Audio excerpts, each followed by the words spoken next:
सर्व अशोक सहकारी साखर कारखान्याचे पदाधिकारीगण आणि उपस्थित सर्व शेतकरी बांधवांनो आणि बहिणींनो, अशोक सहकारी साखर कारखान्याच्या वतीने आज इथेनॉल प्रकल्पाचं उद्घाटन होत आहे आणि इन्सिनरेशन बॉयलर देखील आपण सुरू करत आहात। या निमित्ताने आपल्या सगळ्यांना खूप खूप शुभेच्छा आणि आपल्या सगळ्यांचं अभिनंदन।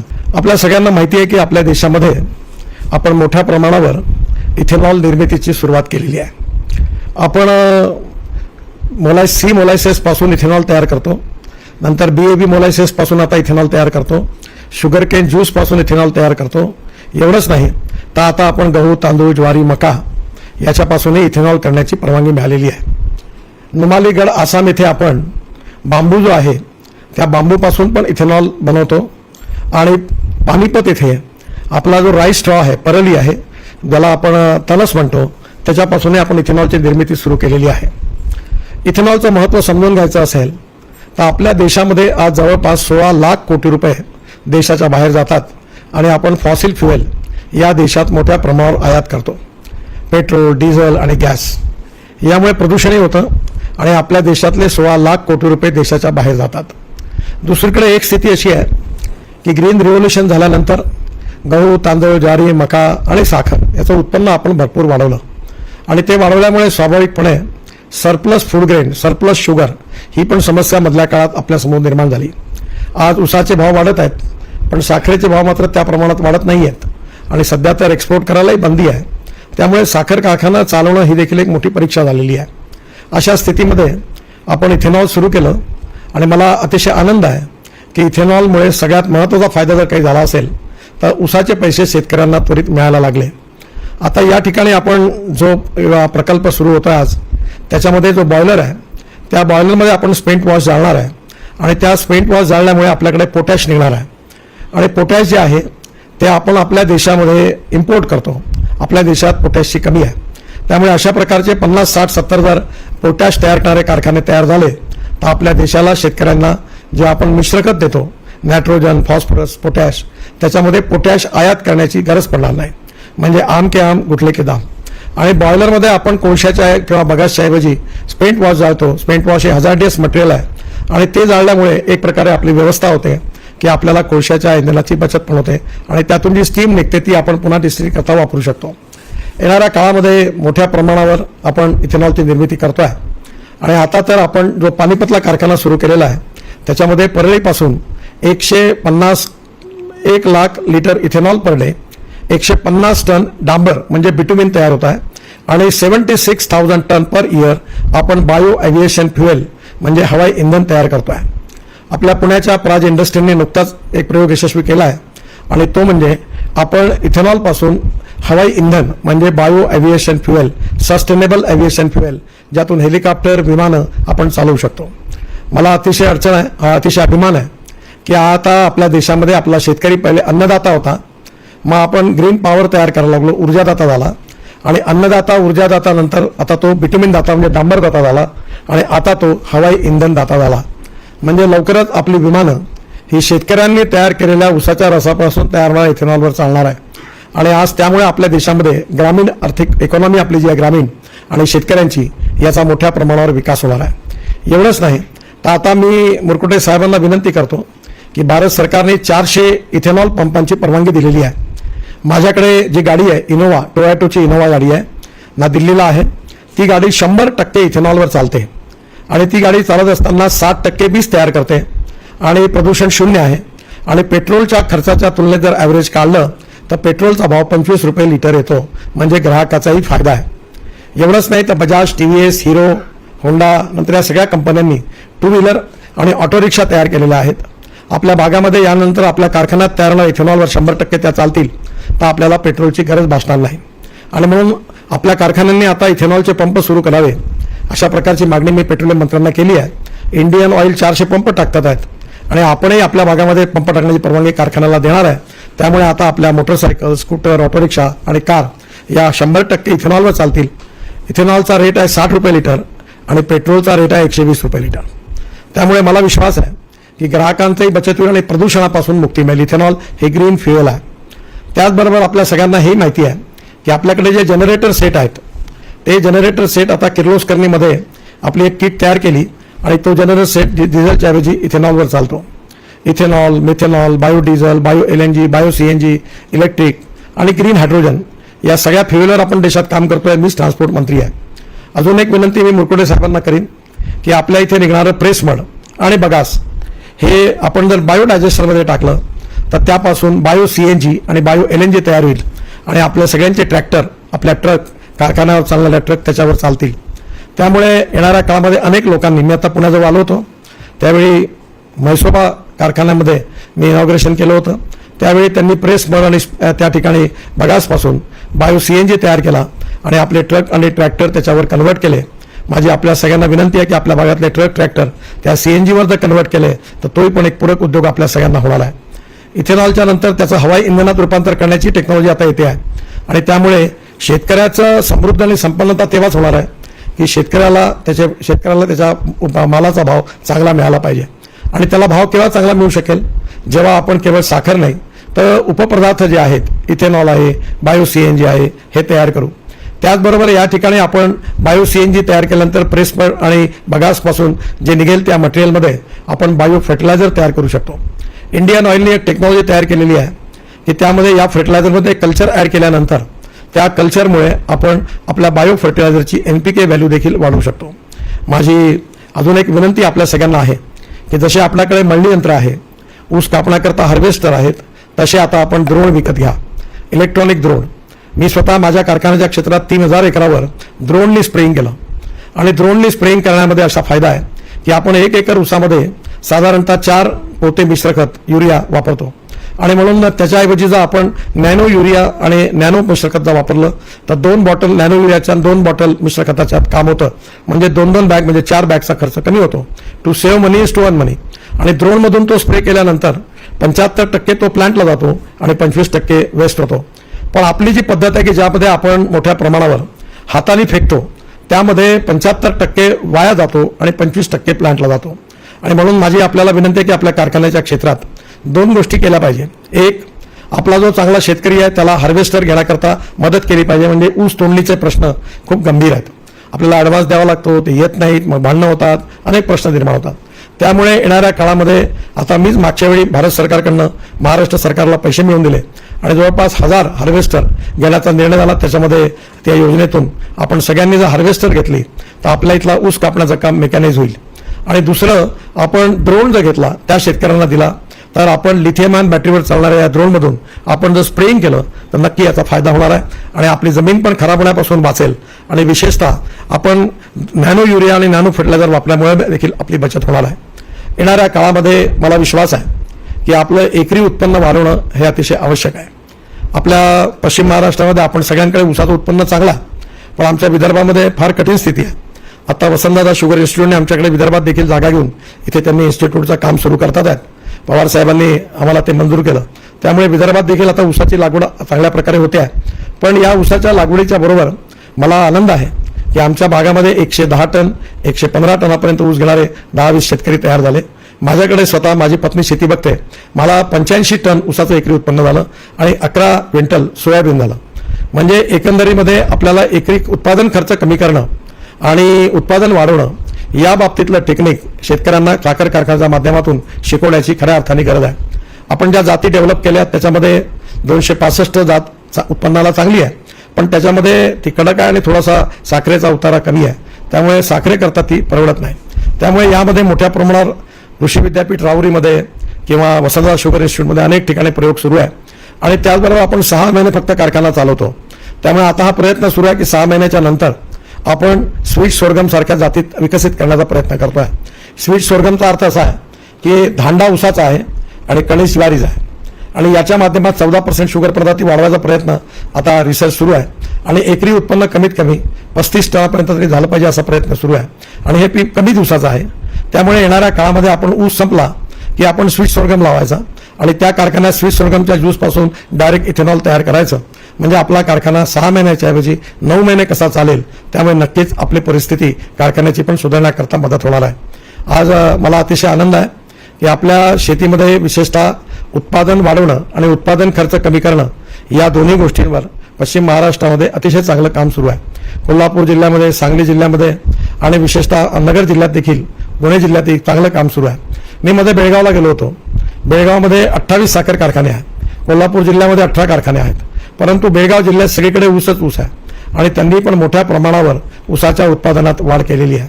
आपल्या सगळ्यांना मिळून एकरी उत्पन्न वाढवणं, इकॉनॉमिक व्हायबिलिटी वाढवणं आणि शेतकऱ्याचा एकरी फायदा वाढवणं हे महत्त्वाचं काम आहे. त्याचबरोबर आपण ड्रीपच्या माध्यमातून आपण पाणी देण्याची व्यवस्थाही केलेली आहे. आपण ड्रोन जर वापरला तर अजून फायदा होणार आहे. ड्रोनच्या माध्यमातून आपण अन्य प्रकारची औषधं देखील फवारणी करू शकतो. अन्य प्रकारे विशेषतः जमिनीला पोषक द्रव्य आहे त्याचंही आपण हे करू शकतो. माझ्याकडे आम्ही तिरुपतीवरून दर महिन्याला 3 ते 4 ट्रक केसं आणतो आणि त्या केसापासून अॅमिनो ॲसिड तयार करतो. आणि हे अॅमिनो ॲसिड जे आहे हे प्लांट बुस्टर आहे. यांनी एकदम प्लांटची ग्रोथ वाढते आणि अतिशय स्वस्तात आम्ही शेतकऱ्यांना देतो. सगळ्या फळा फुलांकरता, निरनिराळ्या पिकांकरता अॅमिनो ॲसिड आणि अॅमिनो ॲसिड बेस्ड मायक्रोन्यूट्रन्स खूप उपयोगाचे आहेत. आणि आता हे अॅमिनो ॲसिड आमच्या भागात खूप पॉप्युलर झालेलं आहे आणि आम्ही बाजारात 1200 रुपये भाव आहे, आम्ही 2-250 रुपयामध्ये ते शेतकऱ्याला उपलब्ध करून देतो.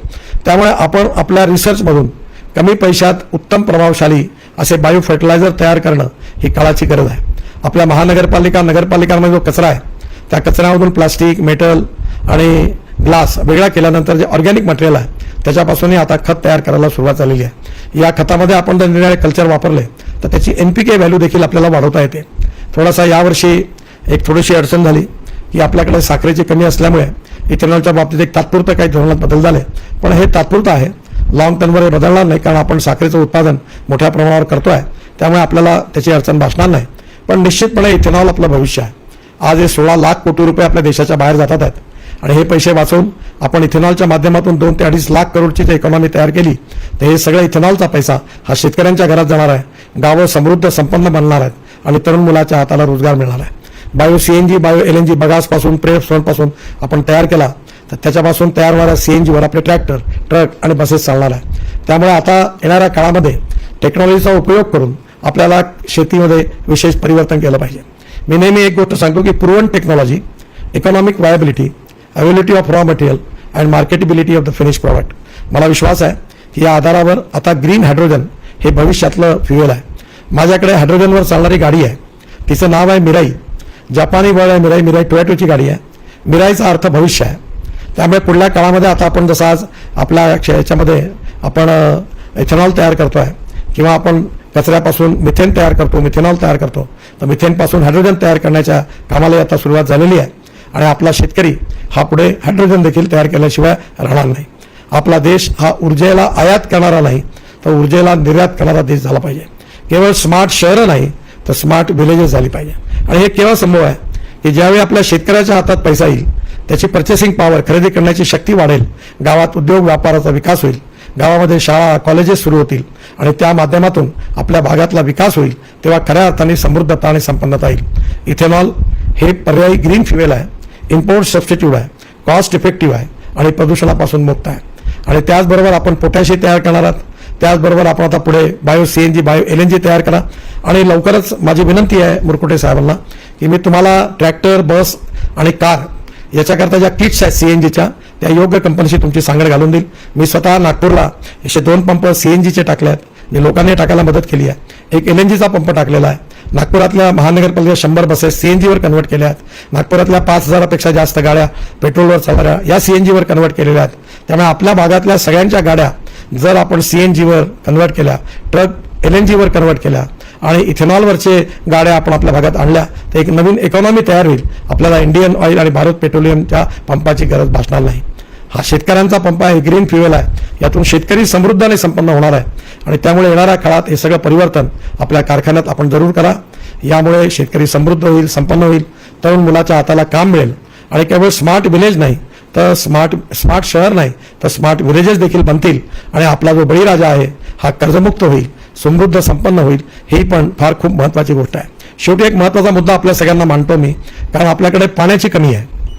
मला आपल्या राहुरी विद्यापीठात सध्या मला 8 डिलीट्स मिळाल्या, डॉक्टरेट्स. त्यातल्या महात्मा ज्योतिबा फुले आपल्या राहुरी विद्यापीठाने पण मला डॉक्टरेट दिली. बाबासाहेब आंबेडकर मराठवाडा युनिव्हर्सिटीने दिली. त्याच्यानंतर पंजाबराव कृषी विद्यापीठ अकोल्याने दिली आणि त्याचबरोबर आपलं स्वामी रामानंद तीर्थ नांदेडची मिळाली आणि भारतातले पण 4 मोठ्या विद्यापीठाकडनं मला डिलीट मिळाली. ही जी डिलीट मिळाली ही खऱ्या अर्थाने ही पाण्यावर जे काम झालं त्याकरता मिळाली.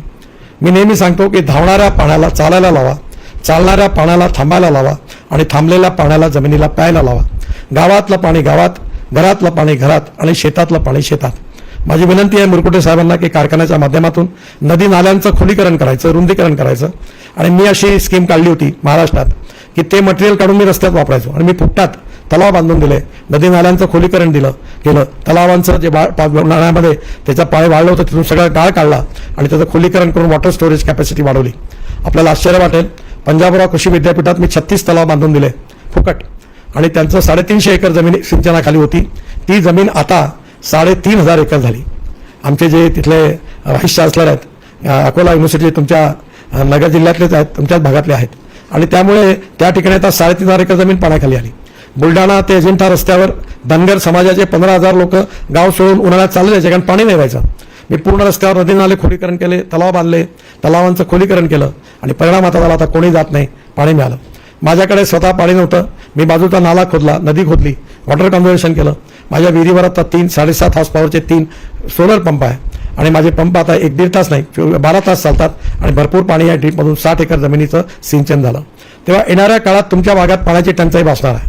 मोठे प्रकल्प, मध्यम प्रकल्प होत राहतील, पण प्रत्येक गावाने आपल्या गावात नदी नाल्यांचं खोलीकरण केलं, रुंदीकरण केलं, तलावांचा गाळ काढला आणि नवीन तलाव तयार केले. मी पाहिला हेलिकॉप्टरमधून तुमच्या भागात शेततळी खूप तयार केली आहे लोकांनी, ती पण चांगली गोष्ट आहे. पण त्याचबरोबर नदी नाल्यांचं खोलीकरण करणं, रुंदीकरण करणं आणि पावसातलं पाणी जमिनीत मुरवणं. जसं आपण पैसा डिपॉझिट करतो बँकेत आणि मग म्हातारपणी आपल्याला व्याज मिळतं, तसं पाणी डिपॉझिट करणं आणि ते पाणी जमिनीत जायला गेलेलं जे पाणी असेल त्या पाण्यामुळे आपल्याला 24 तास पाणी विहिरीला मिळेल आणि शक्यतो आपण ड्रीप इरिगेशन जर केलं तर आपलं एकरी उत्पन्न वाढणार आहे. येणाऱ्या काळामध्ये उत्पादन वाढवणं, उत्पादन खर्च कमी करणं, ड्रोनचा उपयोग करणं, आपण नॅनो युरिया, नॅनो मिश्र खताचा वापर करणं आणि त्या माध्यमातून पैशाची बचत करणं, to save money to earn money आणि एकरी 100 टन ऊसाचं उत्पन्न काढणं. आपल्या भागात आपले शेतकरी खूप मेहनती आहे, चांगलं उत्पन्न काढत आहेत आणि म्हणून नक्कीच येणाऱ्या काळामध्ये आता आपण ऊसाचं एकरेज वाढवण्यामध्ये मर्यादा आहे, पण ऊसाचं एकरी उत्पादन वाढवणं आणि इथेनॉलची निर्मिती करणं, पुढे हवाई इंधन निर्माण करणं, CNG LNG तयार करणं, पोटॅश तयार करणं आणि वॉटर कॉन्झर्वेशन करता आपण विशेषतः साखर कारखान्याच्या मदतीतून आसपासच्या भागातल्या सगळ्या नदी नाल्यांचं रुंदीकरण, तलावांचं खोलीकरण आणि त्याचबरोबर गाळ काढणं आणि त्याबरोबर शेततळे बांधणं, या सगळ्या प्रयत्नामधून आपला जिल्हा एकेकाळी दुष्काळग्रस्त होता पण आता हा समृद्ध संपन्न जिल्हा झालेला आहे. या ठिकाणी फलोत्पादनाचं कामही मोठं सुरू आहे. अजून एक विनंती करीन की आपल्या भागातली जी फळं तयार होतात ती आता तुम्ही दिल्ली आणि मुंबईमध्ये जे आपण बघतो लग्न होतात रिसेप्शनमध्ये, तर फळं आपली नसतात, बाहेरून इम्पोर्ट होतात कारण आपल्या फळांची क्वालिटी चांगली नाही आहे. आपल्या नाशिकमध्ये सह्याद्री फार्म आहे शिंदे, त्यांनी नेदरलँडवरून त्यांनी द्राक्षाच्या जाती आणल्या आणि उत्तम नर्सरी तयार केली आणि त्यांनी त्या ठिकाणी उत्तम रोपं तयार करून द्राक्षाची क्वालिटी सुधारवली आणि ते 1,500 कोटी रुपयाची द्राक्ष निर्यात करतात. मला आपल्या सगळ्यांना विनंती करायची आहे की आपल्या भागामध्ये प्रत्येक तालुक्यामध्ये, प्रत्येक मोठ्या गावामध्ये एक नर्सरी असली पाहिजे. आपल्या सगळ्यांना जर उत्तम प्लांट मिळाले आणि उत्तम बीज मिळालं तर आपलं अर्ध काम फाते झालं आणि त्यामुळे येणाऱ्या काळामध्ये उत्तम बीज आणि उत्तम नर्सरी या उभ्या करण्याकरता आपल्या सगळ्यांना प्रयत्न केला पाहिजे आणि त्यानंतर मग याची निर्यात करणं. माझ्याकडे IQF आहे. IQF म्हणजे आम्ही आमच्या इथल्या भाज्या त्या आम्ही कापतो आणि त्या कॅनडा आणि USA आणि दुबईला आम्ही निर्यात करतो, म्हणजे त्या वर्षभर ताज्या राहतात. त्यामुळे कांद्याच्या बाबतीत कांदा वर्षभर ताजा राहतो. आज कांद्याच्या एक्सपोर्टला बंदी आहे, कांद्याचा भाव वाढला तर हे एक्सपोर्ट बंद होतं आणि आपल्या रेट पडतात. म्हणून storage, cold storage, pre cooling plant, IQF याच्यामध्ये जाण्याची गरज आहे. आपल्या जिल्ह्यातले फळं भाजीपाला भाव नसेल तर आपण स्टोअर केले पाहिजे, प्रोसेसिंग केले पाहिजे आणि मग त्याच्यानंतर त्याच्यावर आपण प्रक्रिया करण्याचे उद्योग उभे केले पाहिजे. आज मला विश्वास आहे की मोठ्या प्रमाणावर याला किंमत आहे. आता परवाच सातारा जिल्ह्यामध्ये एक प्रयोग मी पाहिला, त्यांनी आपले सगळे फळ, संत्रा, मोसंबी, चिक्कू, जांभूळ, नंतर द्राक्ष याला डिहायड्रेट केलं, यातलं पाणी काढून घेतलं आणि त्याचे तुकडे खाली इतके सुंदर टेस्टी होते की आपण ते जगात निर्यात करू शकतो. येणाऱ्या काळामध्ये आपल्याला निर्यात वाढवली पाहिजे. उद्योग, कृषी मालावर प्रक्रिया करणारे उद्योग आपल्याला स्थापन केले पाहिजे. पाण्याचं जलसंवर्धन केलं पाहिजे, पाणी वाचवलं पाहिजे आणि पाण्याची लेवल वाढवली पाहिजे आणि त्याचबरोबर इथेनॉल सारख्या बायोफ्युएलमध्ये, हायड्रोजनमध्ये पुढे गेलं पाहिजे. कदाचित आज आपली इथेनॉलची कॅपॅसिटी फार कमी आहे, परंतु ऊसाचं उत्पादन लक्षात घेता मला विश्वास आहे पुढल्या 2 वर्षात मुरकुटे साहेबांना ही कॅपॅसिटी वाढवायची गरज पडेल. आज मी जेव्हा कर्नाटकमध्ये गेलो तिथे काही लोकांची 10 lakh 12 lakh litre per day इथेनॉलची निर्मितीची क्षमता आहे. त्यामुळे येणाऱ्या काळामध्ये आपल्याला आपली क्षमता वाढवावी लागणार आहे कारण इथेनॉलची एवढी डिमांड आहे की आता इथेनॉल आपण अजूनही 20% पल्ला गाठू शकलो नाही. मग डिझेलमध्ये आपण 7.5% टाकणार आहोत. मग त्याच्यानंतर 100% इथेनॉलच्या गाड्या, स्कूटर, मोटरसायकल येणार आहे. बांगलादेशच्या प्रधानमंत्र्यांना मी भेटलो, ते म्हणाले आम्हाला इथेनॉल एक्सपोर्ट करू शकता का. श्रीलंकेला आपण इथेनॉल पाठवू शकतो. इथेनॉलचं एक्सपोर्ट पोटेन्शियल आहे आणि त्यामुळे इथेनॉलची उत्पादन क्षमता वाढवणं, त्यातून शेतकऱ्यांचं कल्याण करणं, शेतकऱ्यांना समृद्ध संपन्न करणं, त्यांना ऊसाचा चांगला भाव देणं आणि नगदी पैसे त्वरित देणं. कारण आपण साखर तयार केल्यावर वर्षभर विकतो. हा असा विचित्र धंदा आहे की ऊस विकत घेतो, साखर तयार करतो, ऊस विकत घेतो 98 रुपयाचा आणि ऊस घेतो 100 रुपयाचा विकत आणि साखर आणि सगळे मिळून 18 रुपये मिळवतो, 2 रुपयाचा घाटा करतो आणि अशा स्थितीमध्ये कारखान्याची हालत खराब होते. पण इथेनॉलमुळे, नंतर को जनरेशन पॉवरमुळे, त्याच्यानंतर आता पोटॅशमुळे आणि त्याच्यामुळे स्पेंट वॉश जाळल्यानंतर त्याच्यातून मिळणाऱ्या स्टीममुळे आपण आपलं सेव्हिंग करणार आहे आणि या सेव्हिंगमुळे साखर कारखानदार टिकला तर शेतकरी टिकणार आहे. साखर कारखाना बंद पडला तर शेतकरी समाप्त होणार आहे. त्यामुळे साखर कारखानाही टिकला पाहिजे आणि साखर कारखान्याने शेतकऱ्यांचं शोषण करता कामा नये, त्यांनी शेतकऱ्यांचं कल्याण केलं पाहिजे, असाच माझा आपल्या सगळ्यांना निश्चितपणे विश्वास व्यक्त करून मी आपल्या सगळ्यांना खूप खूप शुभेच्छा देतो. 12:30 वाजता मला प्रधानमंत्र्यांच्या त्या कार्यक्रमाला जायचं आहे, त्यामुळे मला निघायचं आहे. मी पुन्हा एकदा माजी आमदार आपले बाळूदास मुरकुटेजी, आमदार आशुतोष काळे, त्याचप्रमाणे सगळे उपस्थित मान्यवर मंडळी, या सगळ्यांना पुन्हा एकदा त्यांच्या उज्ज्वल भविष्याच्या शुभेच्छा देतो आणि प्रधानमंत्र्यांच्या कार्यक्रमावर मी आपल्याला भेटू शकलो नाही याबद्दल हात जोडून आपल्या सगळ्यांची क्षमा मागतो. पुन्हा एकदा आपल्या सगळ्यांना खूप खूप शुभेच्छा. धन्यवाद. नमस्कार.